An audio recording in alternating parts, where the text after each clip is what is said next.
Hello, everyone. My name is Jess Nesri. I'm an assistant professor here at Rice University, and welcome to the International Methods Colloquium. The International Methods Colloquium, or IMC, is a periodic online interactive seminar discussion on the application of quantitative statistical methodology to the social sciences, sponsored by Rice University and the National Science Foundation.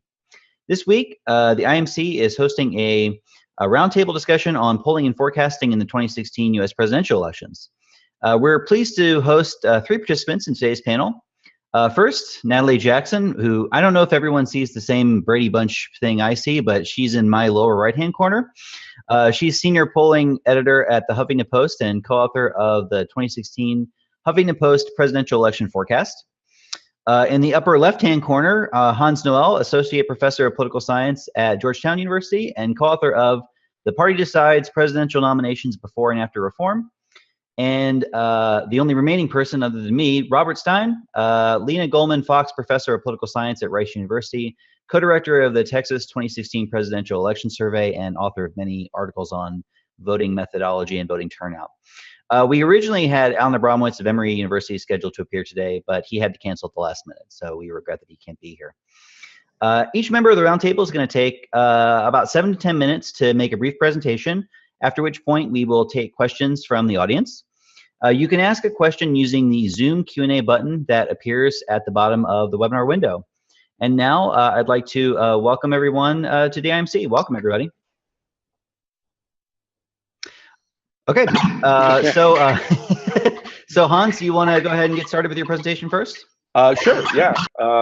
Thanks for having me, and thanks for everyone else participating in this. It sounds like we'll have a good time and a good conversation. It sort of makes sense to start with me because I'm going to talk about the nomination process, and then we move on to the general election. But in a lot of ways, the forecasting for the nomination process is a very different enterprise than the forecasting for the general election, and what probably we're more interested in is that. So I thought I would say first is a little bit about why they're different and why the work in the Party Decides is really different than, say, a forecasting model, and especially the kind of forecasting models that Natalie has and the people we're looking at in the run-up to the election. And then say a little bit more, having made that distinction, about what I think the outcome in 2016 tells us about our work. So anytime you're doing a forecasting model, there are probably lots of uses, but two big uses. I mean, one is, we're just interested, we want to know what's going to happen, we want to forecast the future. But the real value of these things is some kind of theory testing, right? So we think that something that really matters in general elections is something about the fundamentals, the background conditions, the state of the economy, and whatever else. And we think that the minutia of the campaigns, to the extent that matters after the field has been sort of shaped by those fundamental conditions. And so you have the kind of forecasting model that Alan Abramowitz would have been talking about had he been here, where you have some fundamentals and then they make some predictions. But of course, the point prediction out of those things is not very precise. The real value of that kind of model is in telling us that things like the state of the economy really matter, and that there's maybe an incumbency advantage, and things like foreign policy maybe matter, and how much do they matter, and that sort of thing. And we have theories about that, and so that's really useful. And then a different kind of model, a model that uses polling data to try to predict the eventual outcome, serves a slightly different purpose. It helps us understand maybe how voters are thinking and so forth, to the extent that they're effective. But there are also a lot just entertainment value or consumption value of people who really want to know the outcome and can't wait for it to come around. So for us doing work on the nomination process, we really aren't at all interested in the kind of forecasting of the outcome, right? First of all, we're looking at a process that takes place over the course of several elections, many states doing primaries and caucuses. And we aren't really interested in figuring out, like, forecasting who's going to win, so much as trying to have some theories about what matters in that process. And so we wrote The Party Decides. The sort of prevailing theories at that time were, Nelson Polsby and Larry Bartels, who would say that the nomination process is sort of a free-for-all, that it's up to the kind of candidate who can mobilize a narrow but really intense following, and carve out a minority but maybe plurality victory in some early states, and then parlay that into further success. Kind of the story that we see with Donald Trump. But as we were writing the book, that was not what was happening in most primaries. And so we said, well, what is happening? And we spent some time trying to figure out where the influence of other actors that are left out of a story that just looks at what's happening in the primaries and caucuses, and party leaders who have a huge stake in the process, we think still matter. And so we tried to find and measure their effect and detect how their views would be responding to polls and everything else. And it's a dynamic process and so forth. And so at the end of the day, we have in the book something that you might think of as a forecasting model, which includes, it has inputs, and on the back end has, the share of the vote that the various candidates get. But we don't intend it to be a forecasting model. Had you used it as a forecasting model in 2016, it would have predicted the outcome in the Democratic primary almost perfectly. And it would have predicted that the Republican primary would have come down to Trump and Cruz, depending on exactly which version of the model. It would have been kind of very close between the two of them, which is also kind of what happened. But that's not what the model was for, and it wasn't some of the nuances between that actual outcome and what the model does. I think there are places where, even though it happens to predict something that's pretty close, I don't think that's a good use or good trustworthy inference from that model. Really, what the model tells us is that party leaders usually have some sort of influence on the process.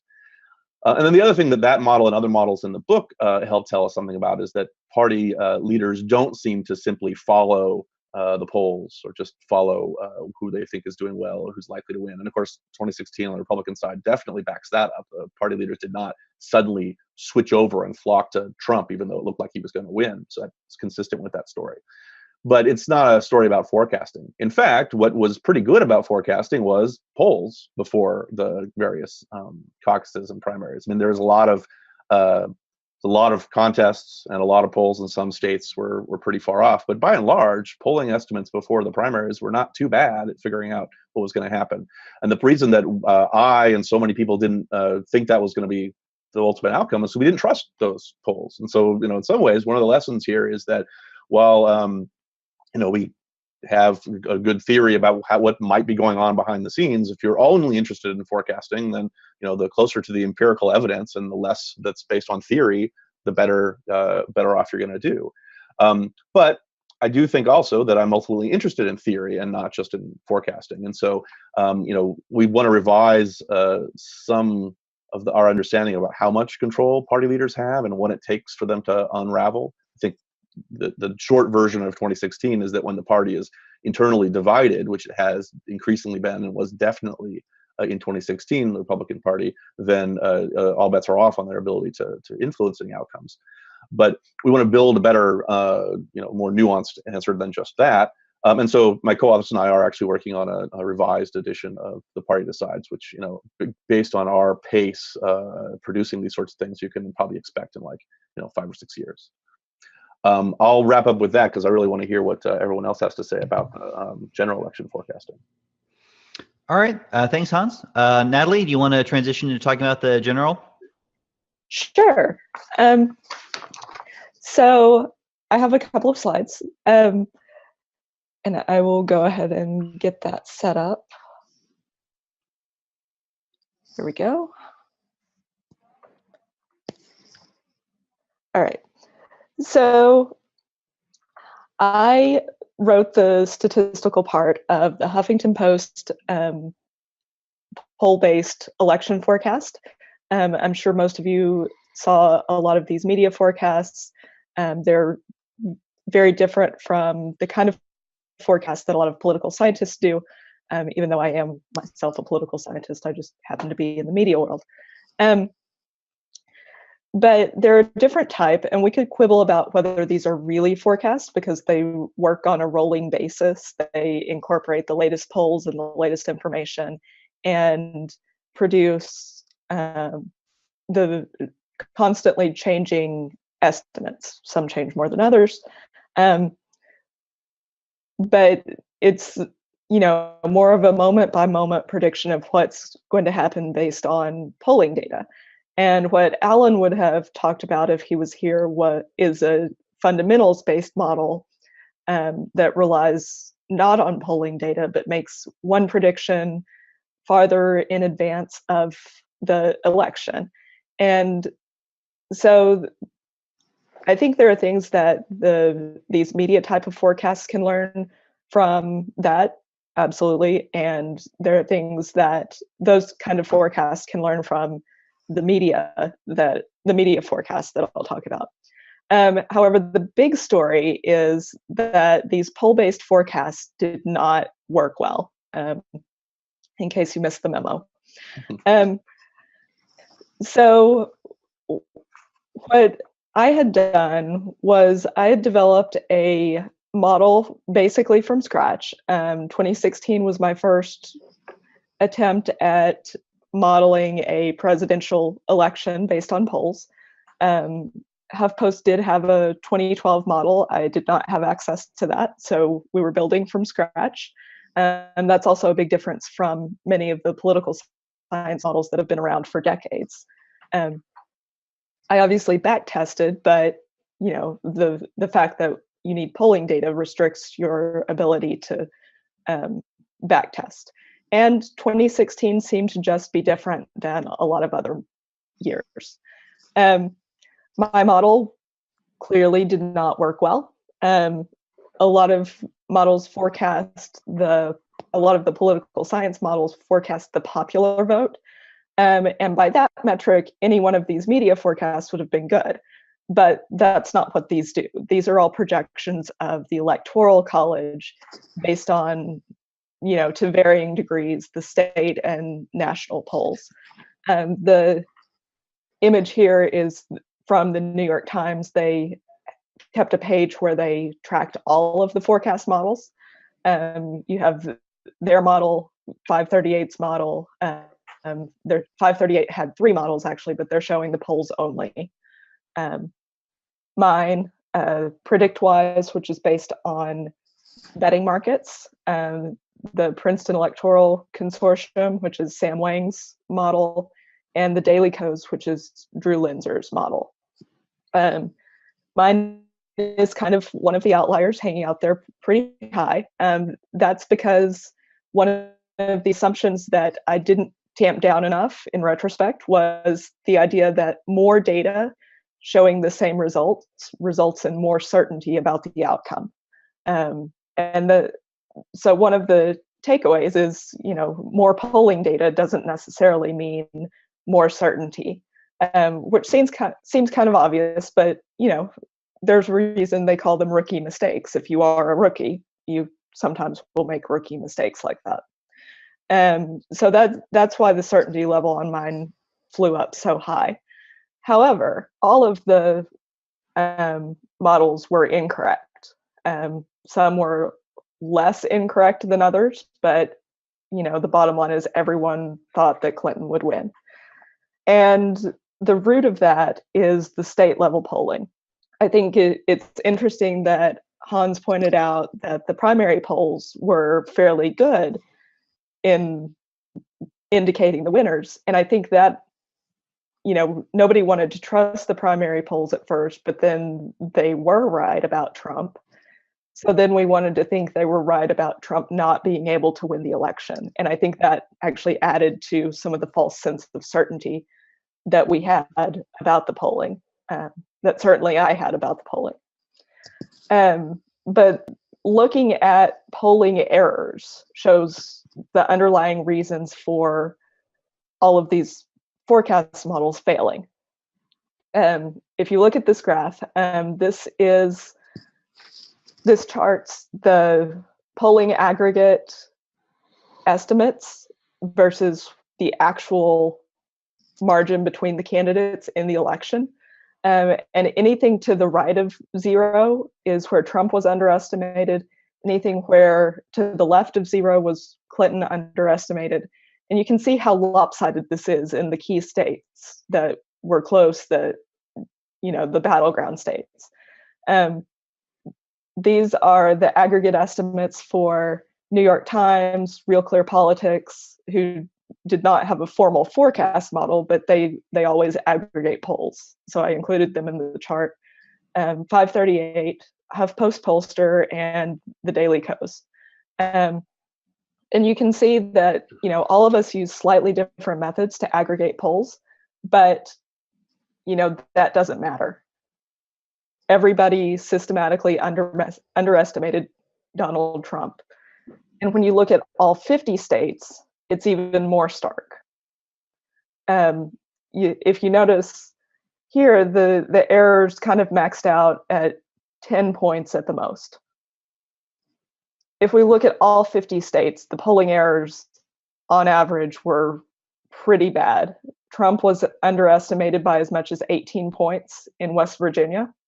And Clinton was only underestimated by a maximum of about 8 points. Whoops, I knocked myself out, sorry.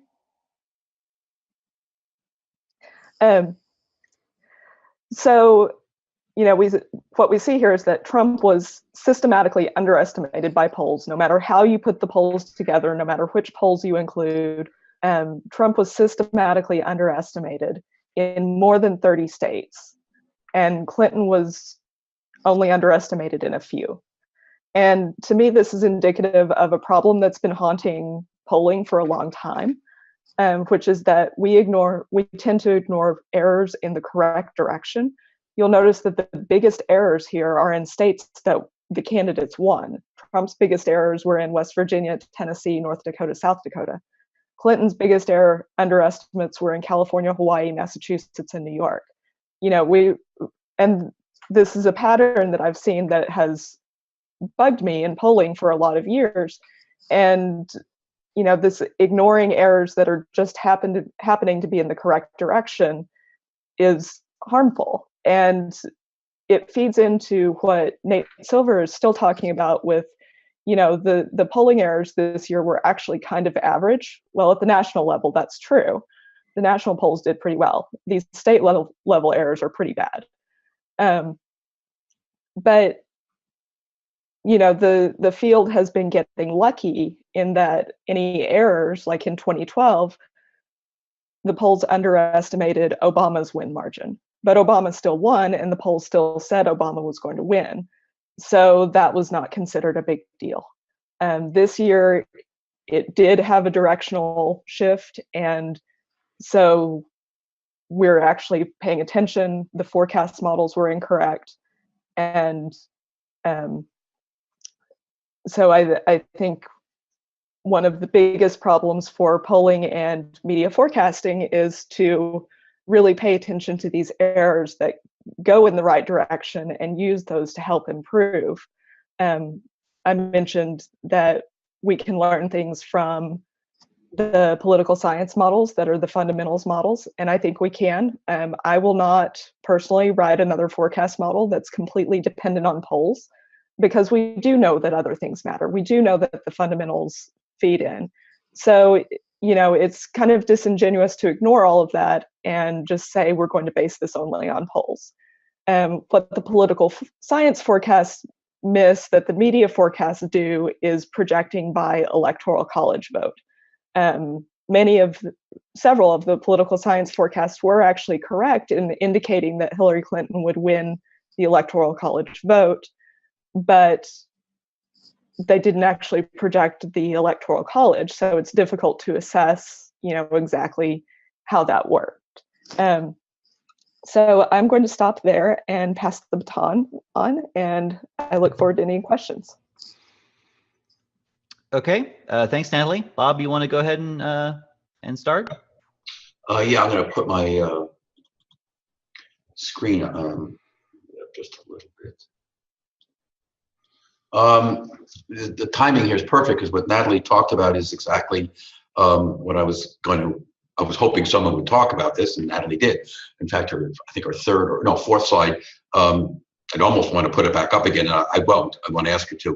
I, of course, was doing polling in Texas. I'm right at that low level before we underpredicted Trump and overpredicted Clinton.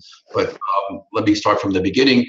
It seemed as polling in 2016 was off, as Natalie, I think, perfectly pointed out, at the state level. And the question is, why? And the question I was going to address was simply two questions dealing with polling, not with the what I call the fundamentals. Polling in 2016 was tough. It was hard for all the reasons that we've known about, reaching voters, being able to talk to voters when they're about to make a decision. My personal view on polling is it's not a predictive model as much as it simply tells you where the electorate is at a particular time. To the extent that you can generalize that, to the extent that we can ask questions about the stability of people's preferences, we can make reasonable projections about where they will end up on election day. But as we all know, people don't vote on election day. A third to maybe almost 40% of us will vote well before election day. So we've been taking advantage of that and trying to find out how well our models will predict, or polling models to predict, when we know that a good deal, states like Florida, my own state of Texas, Colorado, people are voting by mail and in person up to 3 and 4 weeks before. I looked at 2 possible explanations for the poor polling. One was simply that there was late conversions among Democrats in these key states like Wisconsin, Michigan, Ohio, Pennsylvania, and Florida. This is only a small portion of the states where, as Natalie pointed out, the polls underestimated the Trump vote. The second was one which I think I was very concerned about in Texas, which was that there was a dispirited Republican base of voters who did not believe that Trump could win, mostly because of what we were seeing in the polls and the projections. I suspect that Donald Trump was as surprised as many of us were on election morning that he had won the election, given what everyone was saying in both the polls and the we call the fundamentals. And I thought that what was happening was that Trump supporters had a lower probability of voting going into the last couple of weeks. But my hypothesis was it's a possibility that these dispirited Republican voters, I won't say what the event was, it could be a series of events, came to believe in the last days, if not week of the election, that there was a reasonable chance that Trump could vote and that their likelihood of voting had gone up. If you look at the table that I put up, these are exit polls from the Edisons, and I should quickly point out, as I'm sure Nate Silver would point out, some of the exit polls are off as well. This isn't just pre-election polling. Sampling of these precincts was off, but nonetheless, what you see consistently, Wisconsin, Michigan, Pennsylvania, North Carolina at least, was that Trump voters made their decision up in the last few days or weeks of the election. As much as a 27-point difference in Wisconsin, going down to as little as 9 in North Carolina. So there's some, and I want to say this very carefully, circumstantial evidence that Trump voters in these states, where I think the total was about 77,000 vote margin for Trump, key states that Hillary Clinton had to win at least one of these to prevent Trump from winning the Electoral College. In every one of these states, but maybe 2, Ohio and Florida, what you were seeing was very late deciding Republican voters. Add to that the fact that, and I'm sure Natalie can confirm this, several of these states, Wisconsin and Michigan, polling from Huffington Post, from Politico, pretty much stopped a week to 5 days before the election.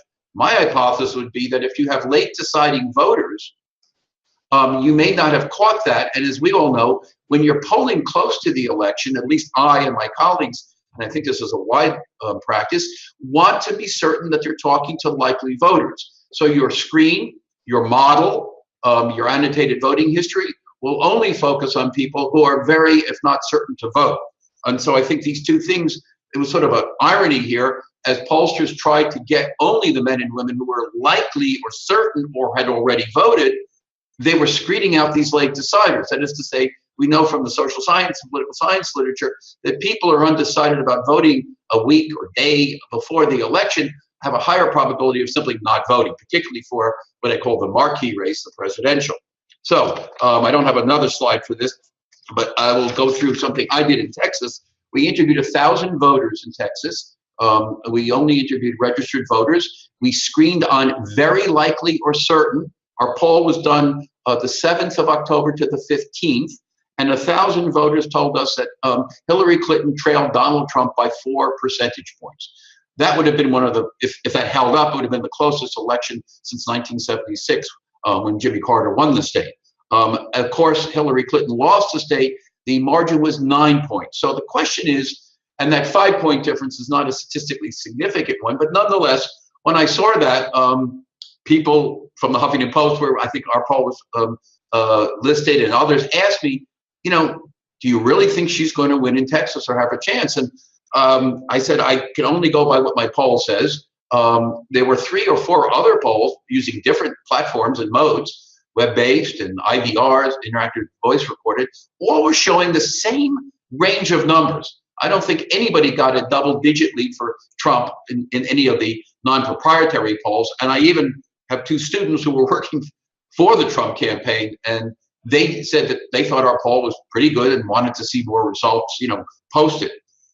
My suspicions, however, prevailed, and so at my own cost, this was paid for by some media outlets in the University of Houston.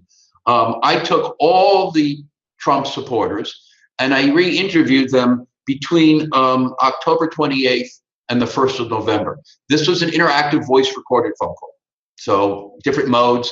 I only was able to reach or get responses from 256. But here's what's interesting.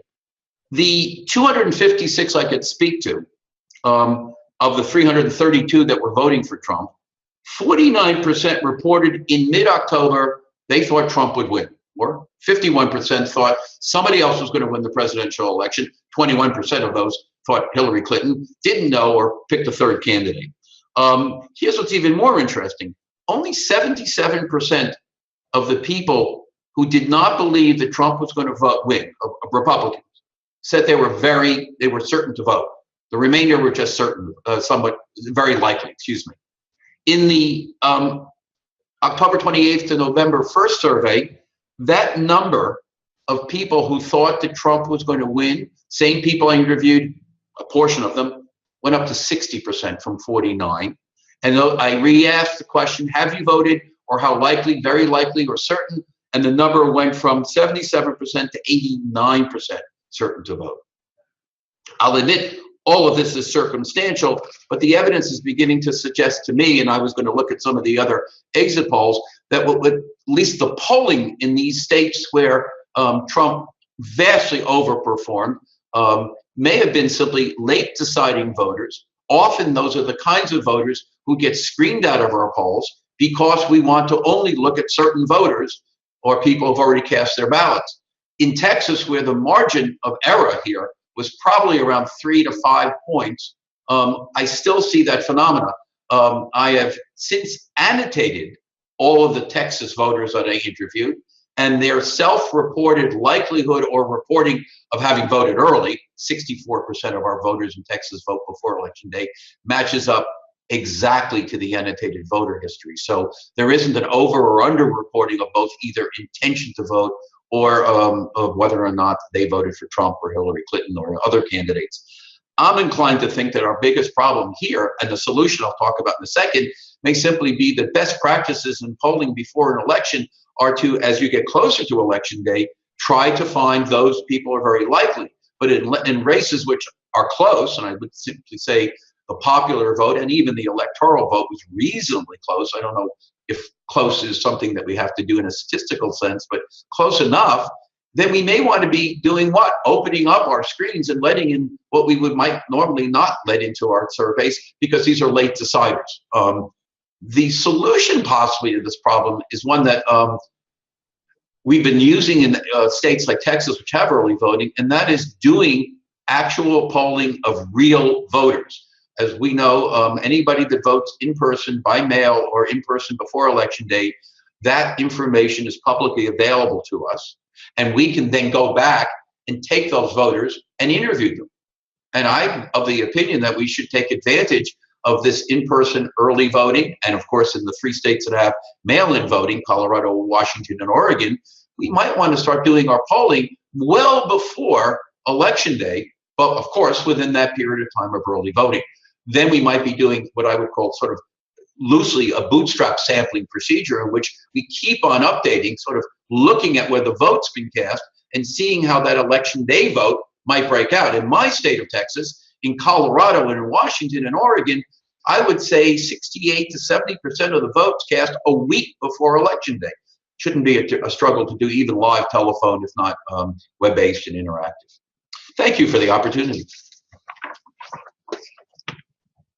All right, Bob, you want to unshare your screen so we can get back to the Sorry. mode? It's okay. All right. Thanks, everyone, for the presentation. At this point, the roundtable is available to take questions from the audience. You can ask a question using the Zoom Q&A button that appears at the bottom of the webinar window.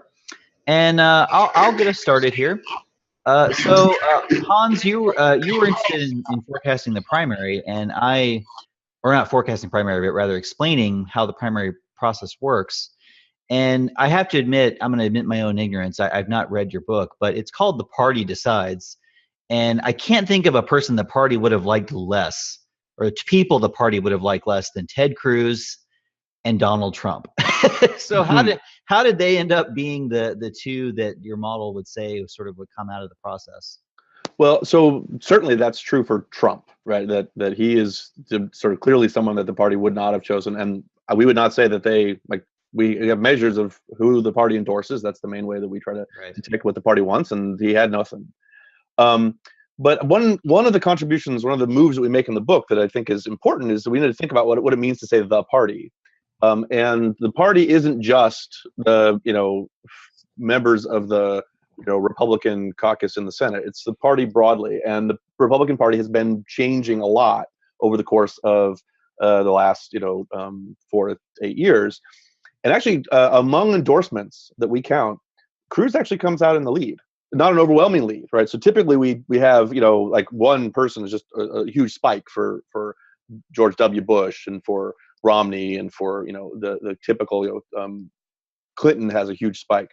Right. It's much more spread apart. So Cruz has a little bit of support, just tiny bit more than Bush and a little bit more than Rubio, and Kasich. It's very, very dispersed.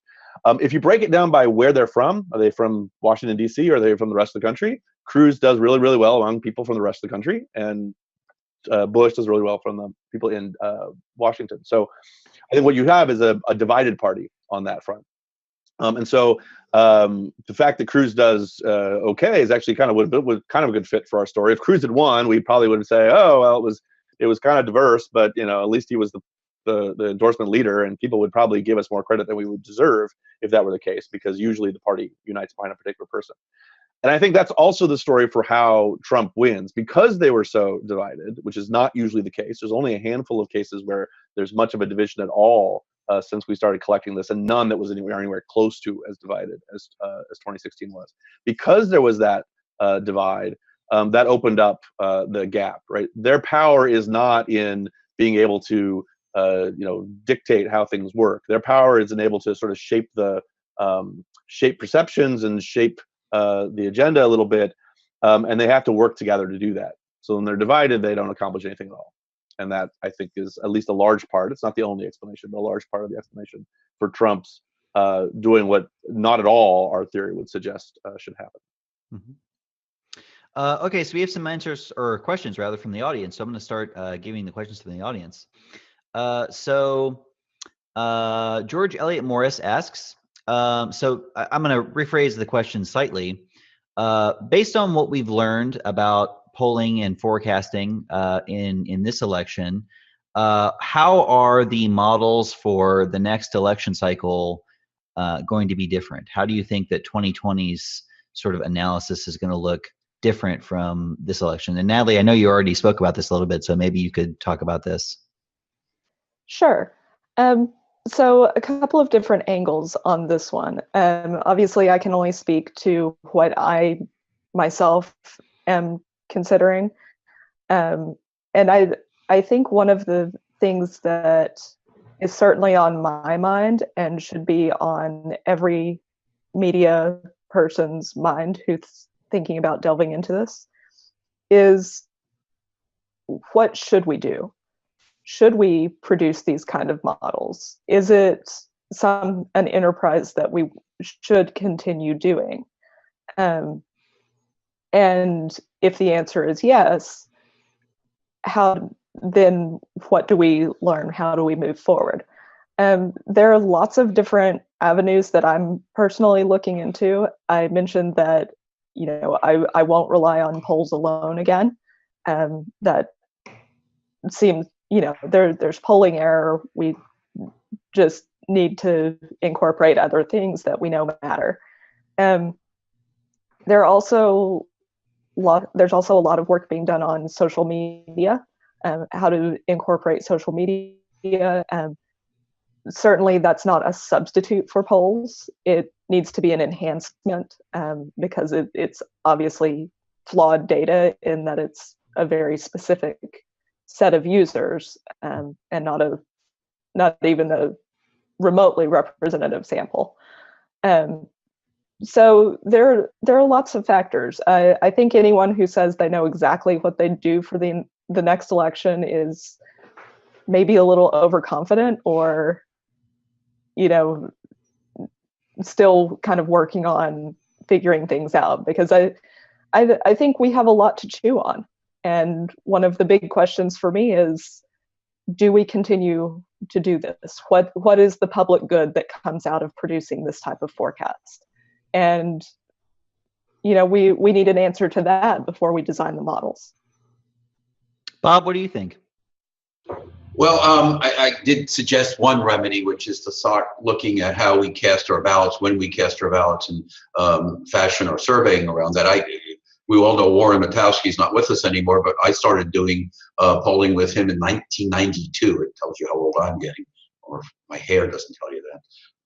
And Warren was the one that came to me and said, when we were doing it down in Texas, he said, "You've got early voting. Let's take advantage of it." I think the other is APOR has a task force. I was exchanging emails with Charles Franklin once. I know he's on that task force, and we'll be looking at everything from sample sizes to issues of whether or not we're overstating. I think Natalie said it exactly correct. It's probably the non-academic here that's telling us what we should be doing, which is, why are we doing this kind of work? For what purpose? Do we, not only the public good, but are we learning anything about it intellectually? That is, do we get greater insights in how people make vote choices? I had thought that one of the reasons we do it is to see the dynamics of campaigns and how they flow out. And the truth of the matter is, close elections are simply hard to predict.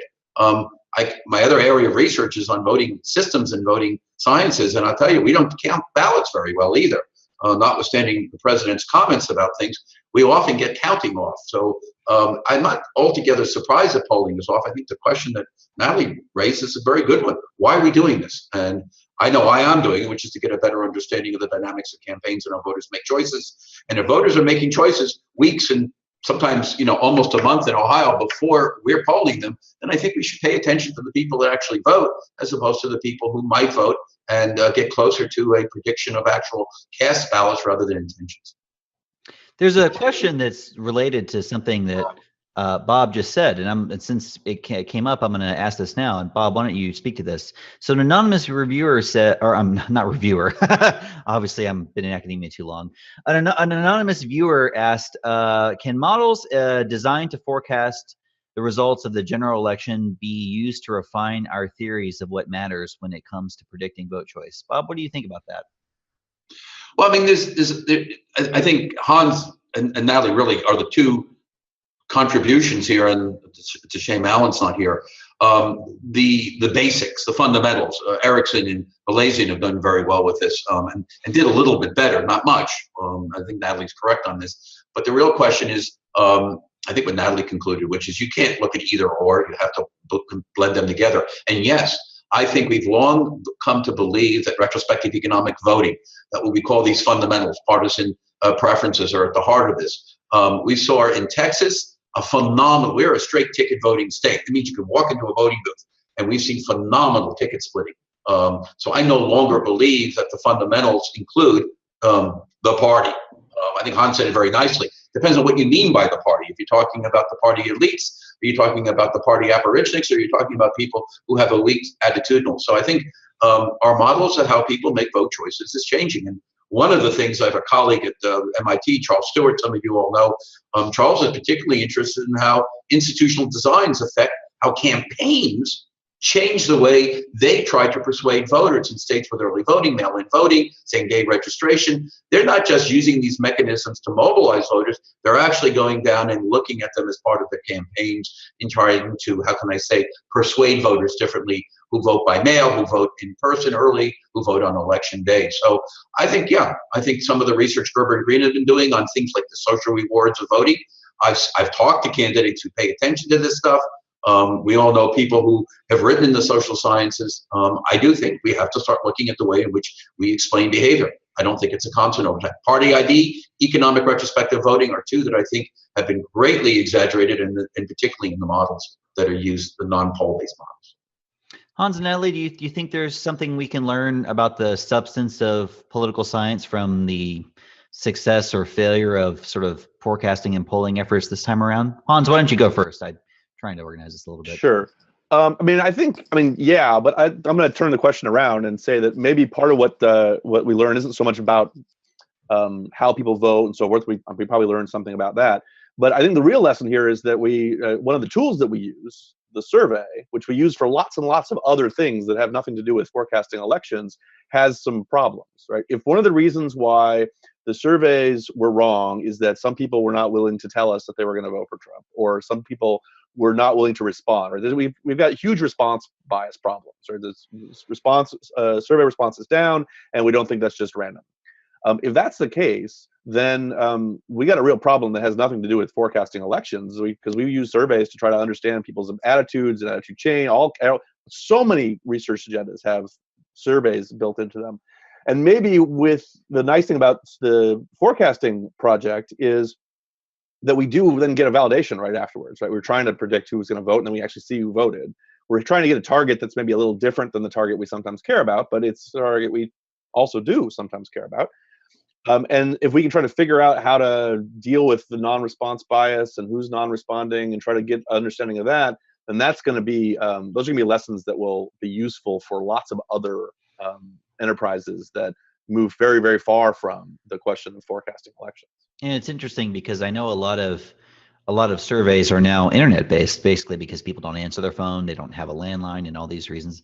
And a lot of these survey based sort of mechanisms rely on complicated reweighting schemes because the sample's not quite a good match to the actual population. And maybe one thing we learned is we better be careful about that, because a lot of those things rely on us being right about assumptions, which maybe we're not right about. Natalie, what do you think? If I can figure out the difference between mute and unmute, I will answer that. So I do think it's important to really dig into surveys and the entire industry, because it is an industry very much in flux. My expertise is not actually entirely in forecasting. My expertise is 10 years of survey research. And we're seeing technology shift. People aren't answering phones. Web surveys have to do some pretty heavy modeling dances to get things to look representative. And so there's just a lot of change happening, and there are a lot of really important debates happening within the survey industry that I'm not sure everyone who uses surveys is completely aware of. And I do think academics need to be much more aware of the potential for errors. And just because you put a margin of error on something doesn't mean you've accounted for it. There are many, many other sources of problems. That said, I don't think we should panic about the industry as a whole. And my team has been working hard to make this argument to the public, because of course, post-election, we publish anything on a new poll that comes out, and immediately the responses we get are, well, why should we trust this? You were wrong about the election. Why should we look at this? And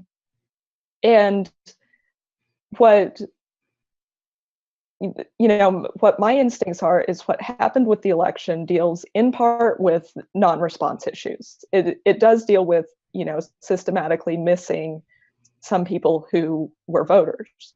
But I think the bigger issue is what Bob pointed to about likely voters.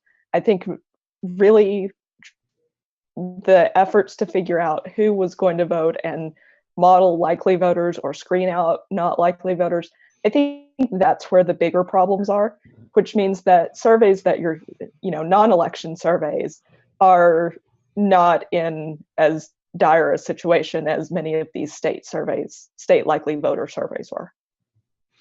So we've gotten quite a few questions that are kind of related to things we've been talking about, like selectively weighting subpopulations and stuff like that. There are a couple of questions that have come up that we haven't addressed, though. So Kevin Collins asks if any of you have seen patterns in the kind of errors in analysis in polling. So systematic mode errors, house errors, sampling method errors, list-based versus RDD. And sort of relatedly, Brian Schaffner asks about herding. Is there any evidence of herding behavior in polls? So Natalie, you probably look at the widest array of polls. So what do you think about that? Yeah, I was looking at both of those questions actually. So what I haven't had a chance to look at yet is the difference in mode. I have not had a chance to analyze whether different modes were more or less accurate. What I have found in the past from those analyses is, and what I suspect will be true again this year, is actually that the less well-regarded modes tend to do okay. So random digit dial, which typically calls only landline telephones because of FCC regulations, if you think about who doesn't have a landline phone, it's your younger people, minorities, urban populations. And so your sample skews conservative because you're getting an older population. And so those surveys tend to skew toward the Republican in pre-election polls. And what that means is when we have an election where surveys consistently underestimate the Republican, like we did in 2014 and like this year, those polls are actually going to look like they performed better relative to other types of polls. And it's not because their methodology is sound at all. It's simply luck. And so I've in working on that kind of analysis, it's kind of a thorny question because of course we want to know if a certain mode performed better, but we have to keep in mind that there is this element of just getting lucky and the mode's known biases lining up with what happened in the election. As for herding, it is really difficult to assess that. We did have an awful lot of national polls right at the end come out, Clinton +4. It was kind of amazing how little variance there was right at the end. And I go back and forth with that in my own mind. I do know that pollsters look at other people's polls when they're getting ready to put theirs out. Does that mean that they put their thumb on the scale and change their numbers? Not necessarily, but there are many different ways to weight polls and many different ways to pick your likely voters. And, it's entirely possible that even under good intentions, pollsters trying to make those kind of decisions look at what else is out there in the field before they decide which particular model to pick. And so I do think it happens. And I think Brian's additional point in that question is true. That means that we should absolutely not assume that more data equals more certainty. Bob, do you have something to add to that? I'll say two things. One, and I think Natalie just said it, so I'm going to repeat it again, but I'll tell you how it gets dangerous for academics who do public media polling. The herding comes up with the weighting. I, as a general rule, don't like to weight my samples and have, as a general rule, not done that. And I indicate that when we publish them. But the other is you get, how can I put this, lobbied very heavily by your colleagues who come around and call you up and say, Bob, when's your poll coming up? When's my coming up? Oh, sure, it's all my fault, Bob. What they start doing is they don't start telling you their results, they tell you their weights. And I think Natalie hit on it. We're all trained in the same academy to some extent. And so that it's a little bit incestuous in the sense that we're socialized that way. The other point that was raised by the several questions are platforms. And so what I've been doing with some colleagues here at Rice, Randy Stevenson, is we've been doing polls on multiple platforms. I mentioned before in my presentation, I did a live telephone interview and then I went back and did an IVR with the same people. One of the things I found over time, I've done some work using Google Consumer Surveys, which is another web-based survey, is the sense that they converge pretty well. The biggest problem I have is trying to convince live telephone interviewing and media outlets that that's not the gold standard. And one of the ways I do it is I take interviews with live interviews with the same people, and then I do IVRs, and I ask them a simple question about intention to vote and voting history. And not surprisingly, the social desirability hypothesis looms large in live telephone interviewing. Yet, in my community here in Houston, you won't be able to get a news outlet that will do an IVR or a web-based survey over paying for a live telephone interview because they think that is the gold standard. It is for some type of polling, but not if you want to get a turnout rate that's accurate and reflects, as I think Natalie said, really likely voters. You'll get over reporting of likelihood of voting in live telephone interviews. There's a question that's come up, and since this is a methods colloquium, I think it's important to ask this. So Natalie mentioned combining, the survey based polling metrics, social media data, sort of economic and political fundamentals data to create a forecast. That sort of implies a methodological problem, right? How do you mix all this stuff together to make a forecast? So are there any particular sort of new techniques or strategies other than the traditional survey sort of methodology that we're going to have to invest in or focus on when we're making predictions in the future? What do you think? I'll just open that up to anyone. Natalie, you can go ahead and start if you want.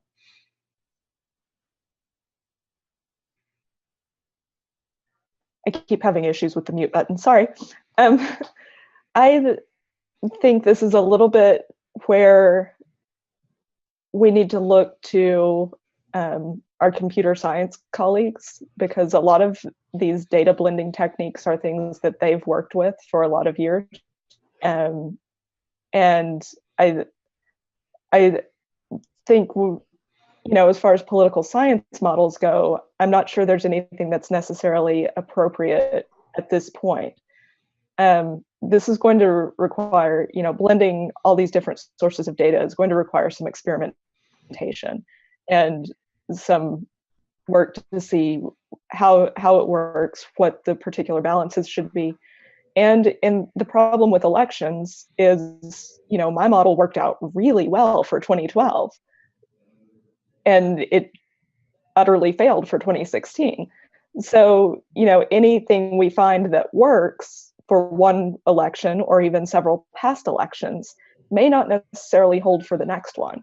So I do think we can look to computer science people to help us. Machine learning certainly is something that I want to look more into.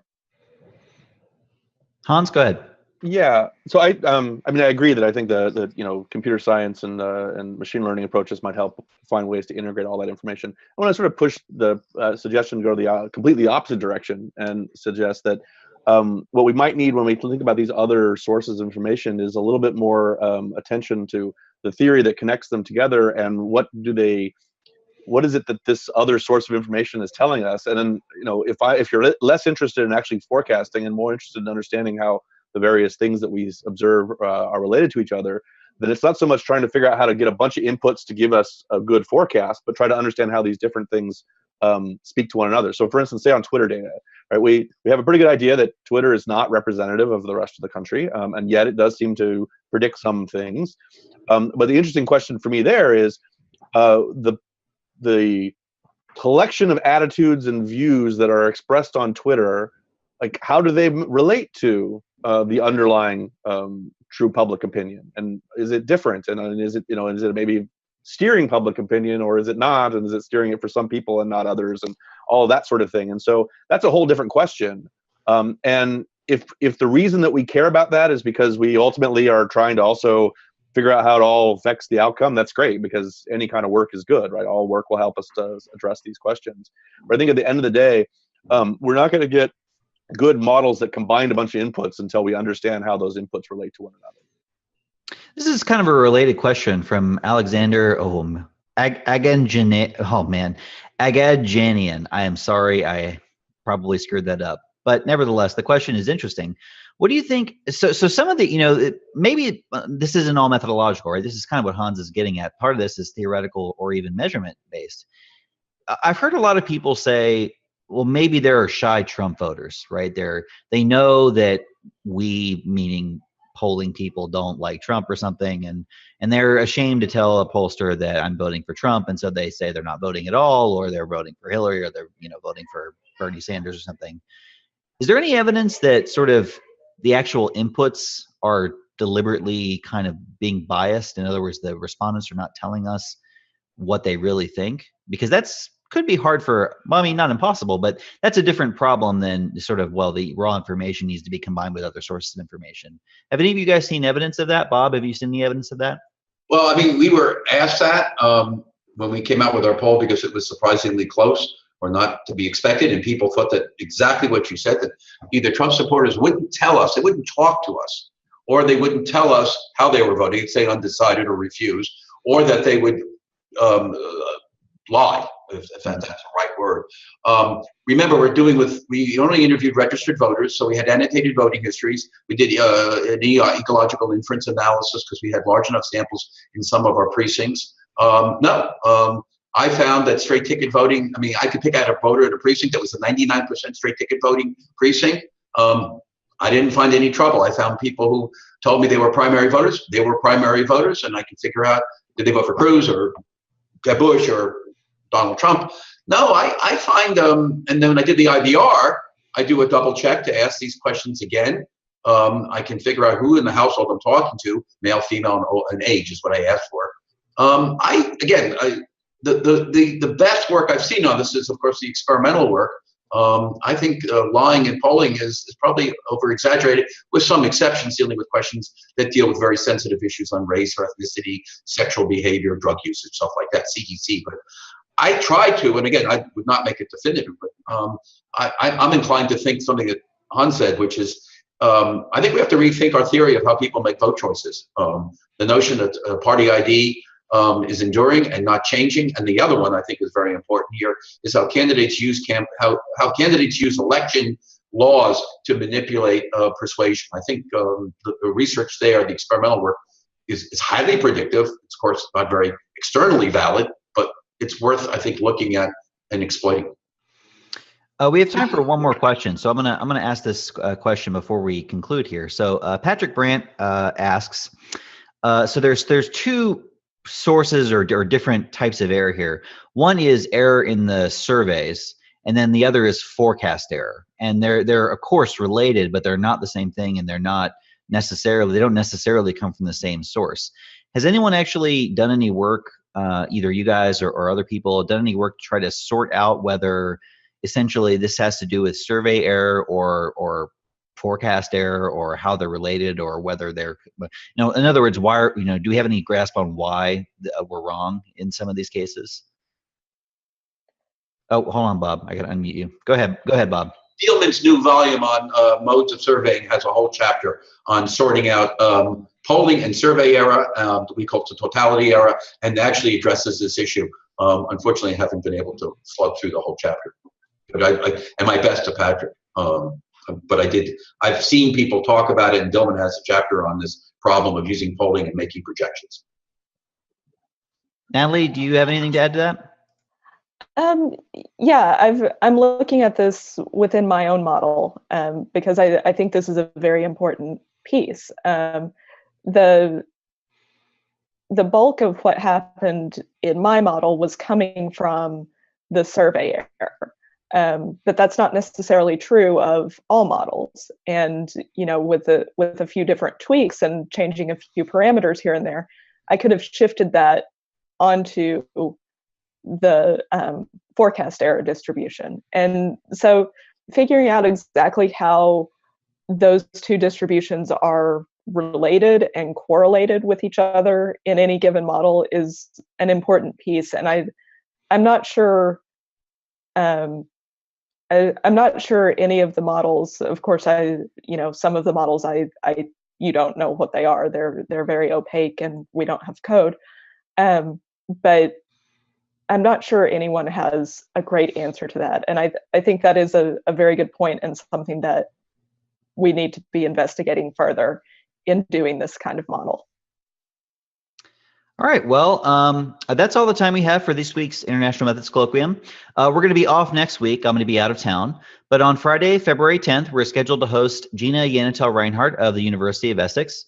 Gina has been under the weather lately, so I'm praying, and I hope everyone's praying, that she'll recover enough to be able to present in 2 weeks.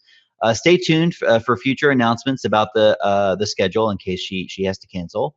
You can visit our website, www.methods-colloquium.com, for more details about Gina's presentation, and also for the great schedule of presentations we have for the rest of this year. And I just want to take a minute to thank everyone for appearing today. I think this is a great discussion. Thank you to our audience. And I'll see you next time. Thanks very much. Thank you. Thank you.